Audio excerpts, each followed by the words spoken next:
اس میں پانی آتا رہتا ہے، پانی کو روک دیں تو گدلا ہو جاتا ہے اور خراب ہو جاتا ہے۔ اسی طرح سے جی ہم نے آپ سے عرض کیا کہ کچھ گزارشات ہیں، میں پھر آپ کی خدمت میں عرض کر دیتا ہوں کہ ایک فیملی کو اگر آپ راشن پہنچانا چاہتے ہیں، ایک مہینے کا راشن، تو 65 پاؤنڈز یا $75 ایک مہینے کا ایک فیملی کا راشن ہے۔ آپ کے لیے جو صاحب حیثیت لوگ ہیں ان کے لیے بڑی کم رقم ہوگی، لیکن سوچئے کہ جس گھر میں گھر کے مکینوں کو ایک مہینے کے لیے کھانے پینے کا آسرا ہو جائے، یہ کتنا بڑا کام ہے۔ تو یہ 65 پاؤنڈز یا $75 کو آپ ضائع نہ کیجئے، پہنچا دیجئے لوگوں تک۔ اسی طرح اگر آپ چاہتے ہیں کہ سادات تک آپ، یہ جو محرم کا مبارک مہینہ ہے، اس مبارک مہینے میں آپ چاہتے ہیں کہ سادات کی خدمت کریں، تو سادات پروجیکٹ میں آپ 75 پاؤنڈز یا $121 ڈونیٹ کیجئے۔ اگر آپ چاہتے ہیں آپ کی طرف سے کہیں مسجد بن جائے، سعودیہ میں آپ سفر کریں، آپ دیکھیں بڑی مسجدیں بنتی ہیں، بڑی خوبصورت خوبصورت مسجدیں بنی ہیں۔ آپ نخلستانوں میں چلے جائیں، وہاں تو ہے نا ریگستان ہیں سارے، آپ چلتے ہوئے جائیں، کہیں پر بھی گاڑی رکے گی آپ کو بنی ہوئی بڑی پیاری پیاری مسجدیں مل جائیں گی، آباد ہوتی ہیں مسجدیں۔ جو معتمرین جاتے ہیں، حجاج جاتے ہیں، وہ راستوں میں رکتے ہیں تو ان مساجد میں نماز پڑھتے ہیں۔ ہمارے ملک میں بھی ایسا ہے، لوگ سفر کرتے ہیں اور سفر کے دوران جب نماز کا وقت ہو تو گاڑی روکتے ہیں، نماز پڑھتے ہیں۔ ایسی جگہوں پہ مسجدیں بنوائیے، ایسے علاقوں میں جہاں پر مساجد موجود نہیں ہیں لیکن چھوٹی چھوٹی آبادیاں ہیں، وہاں مساجد بنوائیے۔ تو جہاں مسجد بن جاتی ہے، مسجد کی خدمت کرنے بہت لوگ آ جاتے ہیں، یاد رکھیے گا۔ مسجد ایک دفعہ بن گئی، آباد ہوگی تو پھر وہ ساری زندگی کے لیے صدقہ جاریہ ہے۔ وہ لوگ جو اس دنیا سے چلے گئے ان کے لیے صدقہ جاریہ ہے۔ یہ 7,500 پاؤنڈ یا $9,500 کا ڈونیشن ہے۔ یہ وہ نہیں ہے، زکوٰۃ فنڈ نہیں ہے، آپ اپنی خاص رقم اور خالص رقم میں سے یہ ڈونیشن، یہ رقم دیجئے اور ایک مسجد کی تعمیر کا فریضہ انجام دیجئے۔ اس کے علاوہ ہم نے آپ کے سامنے جو ہے وہ اسمال اور لارج واٹر ویل اور اسمال اور لارج واٹر پمپ جو ہیں ان کے حوالے سے بھی گزارش کی ہے۔ وہ علاقے جہاں پانی موجود نہیں ہے، آپ جانتے ہیں کہ کسی کو پانی پلا دینا بہت بڑا ثواب ہے، نہ کہ آپ کسی کے لیے یا کسی آبادی کے لیے مستقل پانی کا اہتمام کر دیں۔ یہ کام اگر آپ کر سکتے ہیں تو دنیا میں آپ جہاں پر بھی موجود ہیں، آپ اس کام کے لیے آگے بڑھ کے آئیے۔ احساس کا ایک اور جو ہے وہ بہترین کام یہ ہے کہ جہاں کہیں بھی کسی کے ڈونیشن سے، کسی کے کہنے پر کوئی واٹر ویل یا ہینڈ پمپ لگایا جاتا ہے تو اس کے اوپر اس کے نام کی تختی لگا دی جاتی ہے، اور آپ کو ہم اسکرین پر بھی دکھائیں گے کہ لوگوں کے نام کی تختی کیسے لگائی جاتی ہے۔ آپ دیکھیے، تختی لگا دی جاتی ہے۔ اب تختی جب لگا دی جاتی ہے تو اس میں کیا ہوتا ہے کہ اگر آپ چاہتے ہیں کہ آپ کے گھر میں، یہ دیکھیں آپ تختی لگی ہیں، تختیاں لگی ہوئی ہیں۔ بعض لوگ جو ہیں وہ دنیا سے چلے گئے ہیں اور ان کے پیاروں نے ان کے نام سے جو ہے وہ تختیاں لگوا دی ہیں کہ ان کے لیے دعا کیجیے۔ آپ کے سامنے تختیاں موجود ہیں۔ بعض جگہ ایسا ہے کہ کسی گھر میں کوئی بچہ بیمار ہے، ایسی کالز ہمارے پاس آتی رہی ہیں مختلف وقتوں میں کہ میرا بچہ بیمار ہے اور اس کے نام سے ایک واٹر ویل لگوا دیجئے، اس کے نام سے چھوٹا ہی بڑا ہینڈ پمپ لگوا دیجئے اور اس پہ لکھ دیجئے کہ اس کی صحت یابی کے لیے دعا کیجئے۔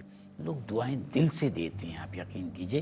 جن کو اس پانی کی نعمت مل جاتی ہے نا، آبادیوں کو پانی کی نعمت مل جاتی ہے، دل سے دعائیں دیتے ہیں۔ تو اپنے نام سے، اپنے کسی پیارے کے نام سے آپ چھوٹا ہینڈ پمپ اگر آپ لگوانا چاہتے ہیں تو 235 پاؤنڈز یا $300، اور اگر آپ چاہتے ہیں کہ آپ بڑا ہینڈ پمپ لگوائیں تو پھر آپ کو 550 پاؤنڈز اور $750 ڈونیٹ کرنا ہے۔ واٹر ویل اگر آپ لگوانا چاہتے ہیں تو چھوٹے واٹر ویل کے لیے آپ کو 695 پاؤنڈز یا $945 آپ کو ڈونیٹ کرنا ہے۔ اگر آپ چاہتے ہیں بڑا واٹر ویل ہے تو 2135 آپ کو پاؤنڈز یا پھر 3045 آپ کو $US ڈونیٹ کرنا ہے۔ پھر وہی عرض کروں گا کہ ڈیٹیلز آپ کے سامنے اسکرین پر موجود ہیں۔ جو گزارشات میں نے آپ کی خدمت میں کی ہیں وہ بھی آپ کو ٹکر شکل میں نظر آ رہی ہیں۔ ٹیلی فون نمبرز موجود ہیں، فون اٹھائیے، ہماری ہاٹ لائنز پہ فون کیجئے، اسٹوڈیو لائن پہ فون کیجئے، ڈونیشن دیجئے، لوگوں کی خدمت کیجیے. ہم آپ کی خدمت میں حاضر ہوئے ہیں نیکی کے ایک پیغام کے ساتھ. یہ نیکی کا کام ہے جو ہم تسلسل کے ساتھ احساس کے پلیٹ فارم سے کر رہے ہیں. آپ کو اس میں شریک کرتے ہیں. شریک ہو کر یہ موقع ہے اللہ تعالیٰ آپ کو اور ہمیں دیتا ہے. شریک ہو کے اس کام کو آگے بڑھائیے. میں ایک دفعہ پھر آپ سے عرض کروں کہ میرے ساتھ یہاں مفتی سعید رضا امجدی صاحب تشریف فرما ہیں.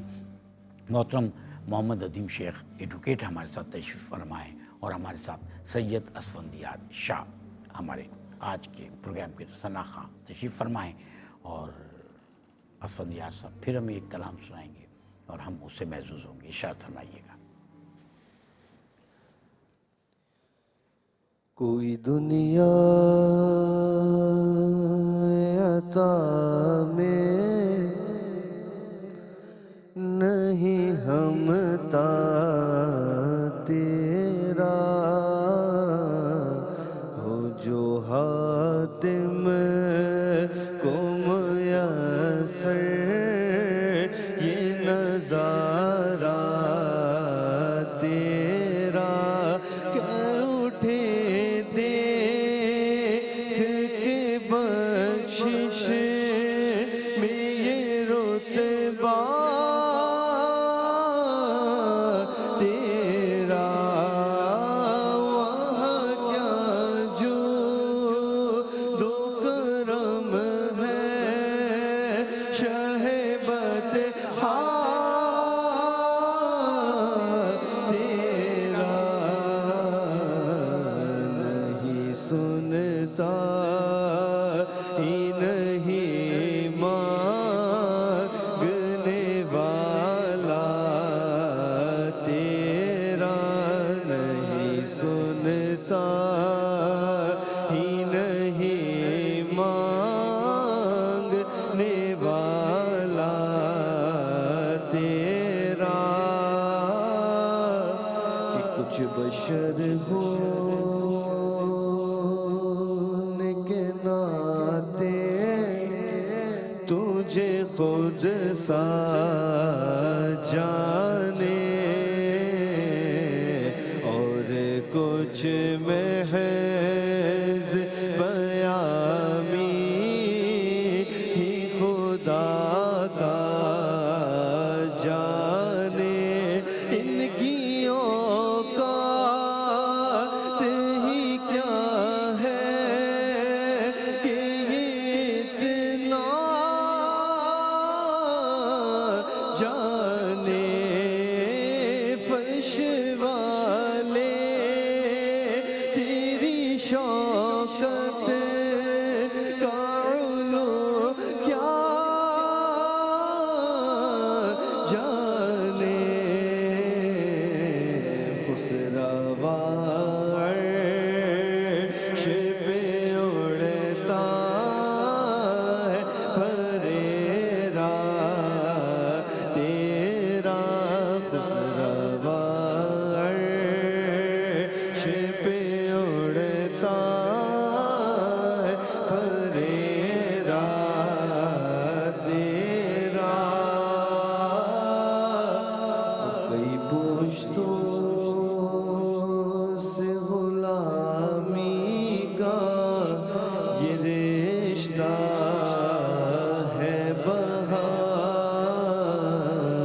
یہی طفلی اور جوانی کے بتائے مہو سال, اب بڑھاپے میں خدا را ہمیں یوں در سے نہ ٹال, تیرے ٹکڑوں پہ پلے غیر کی ٹھوکر